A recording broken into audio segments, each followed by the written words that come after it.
Welcome and thank you for joining me in this lesson. In this video, we are going to learn how to perform synthetic division when the divisor is of the form dx equals ax minus b instead of the simpler form dx equals x minus b that we learned in the first part of this lesson.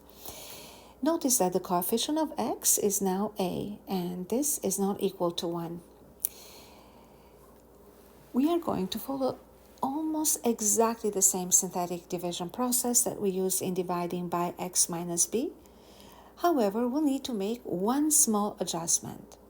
Before we do that, I'd like us to work through a very simple numerical example so that the reason behind this adjustment becomes clear.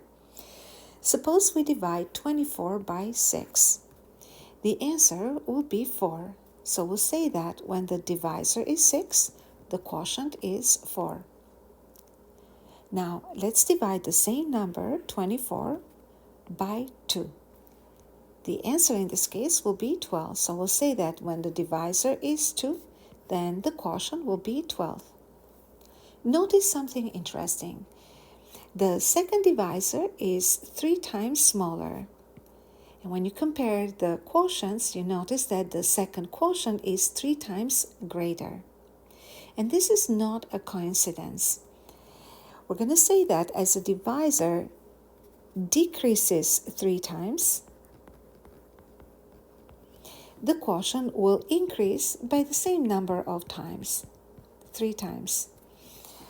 Now, why do we need to analyze this? Remember that when you were first introduced to synthetic division, we mentioned one of its limitations, which is it is applicable, or we can use it only when the divisor is in the form x minus b. So when x has a coefficient of 1. If x has a coefficient different than 1, synthetic division cannot work or cannot be used. Because we like synthetic division so much, because it's practical and it's simple and faster, we are going to try to kind of tweak the way that we used to divide by x minus b and use it to divide by binomials, linear binomials, where coefficient of x is different than 1. And the way we do it is by factoring out the coefficient a. So ax minus b will now be written in the form a times x minus b over a. So these two are the same thing, but ax minus b over a is in factored form. As you can see now, x has a coefficient of 1, and we're going to use only this part of the divisor to divide. Remember that this part of the divisor will be 8 times smaller or greater, depending on what a is, than the actual divisor. So we'll need to make adjustments in the quotients. But now we know the relationship. Let's take a look at our first example and see how we can perform or how we can use this method. We are trying to divide negative 19x squared plus 6x cubed plus 18x minus 20 by the binomial 2x minus 5.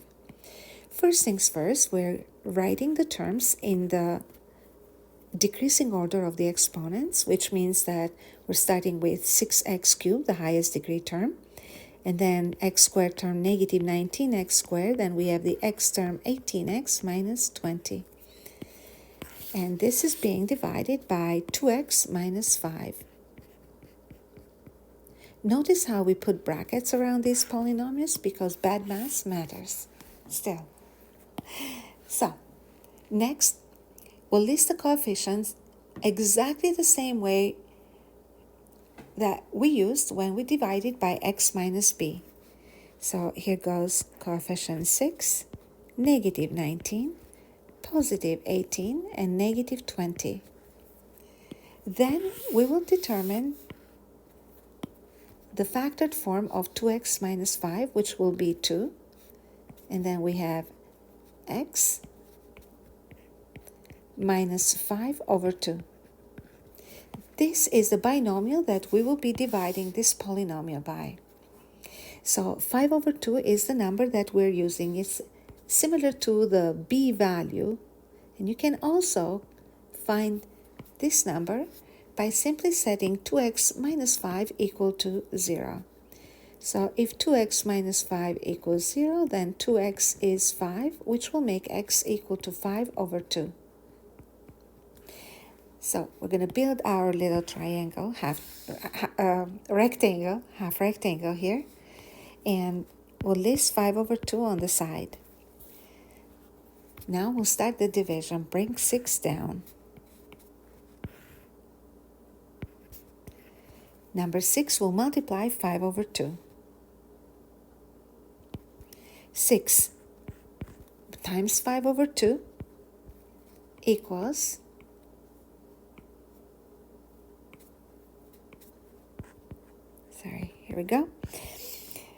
6 times 5 over 2 equals 30 over 2 or 15.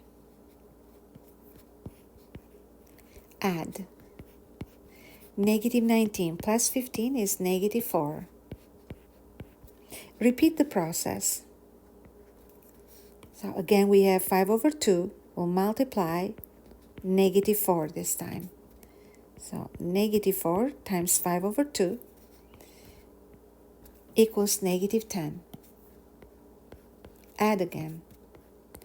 Positive 18 plus negative 10 is 8. One more step.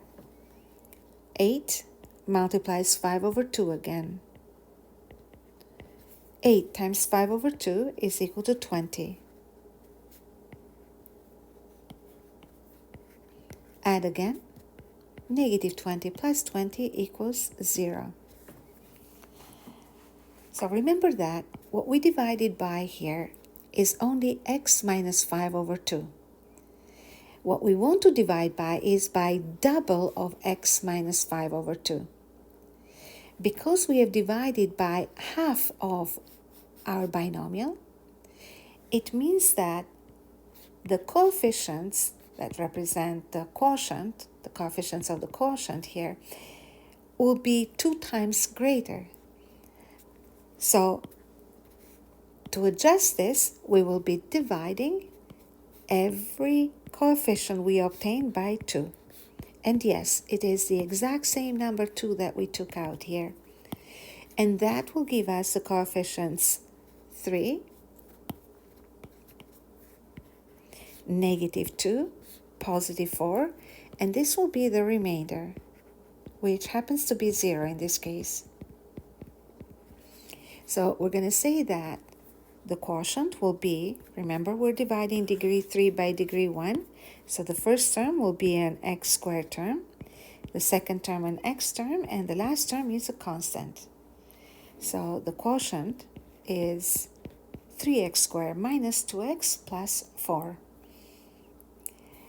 Now let's try another example. You can try this on your own if you wish. We have 8x cubed plus 10x squared minus 7x minus 5 divided by 2x plus 1. We have to determine both the quotient and the remainder. So we'll start off by checking if the terms are listed highest to lowest. And we don't have to make any changes here. And now we'll list the coefficients. So we have 8, 10, negative 7, and negative 5. Next, we'll have to find the 0 of 2x plus 1. So there are 2 different ways that help us do the same thing. So you can either do 2x plus 1 equals 0, so solve for x, or find the 0 of the divisor. That would be x equals negative 1 over 2. Or you can simply factor out 2, and that will give us x plus 1 over 2. So what that means is that in this case we have our b value equal to negative 1 over 2, because we have x plus 1 over 2, right? And it's the same as negative 1 over 2 that we obtained here. We're going to write that negative 1 over 2 on the side and build our half rectangle here. We'll bring 8 down. 8 will multiply negative half.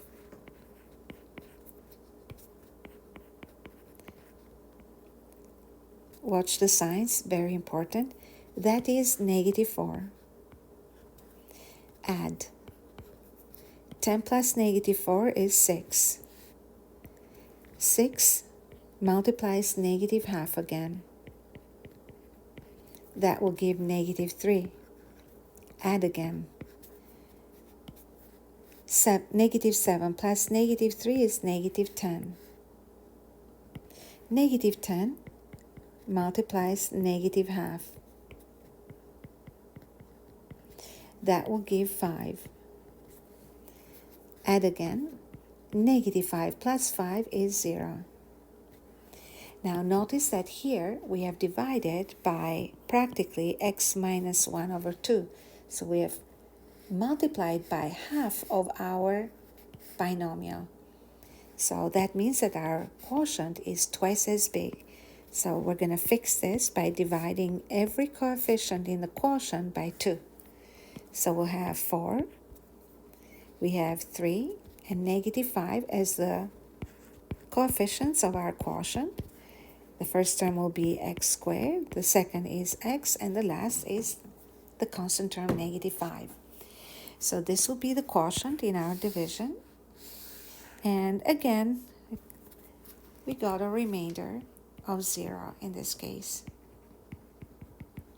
So this is the synthetic division by a binomial of the form ax minus b. I hope you found this concept entertaining, because I think it is a little bit exciting and a little bit different and quite logical. And I thank you for learning with me again. Bye for now.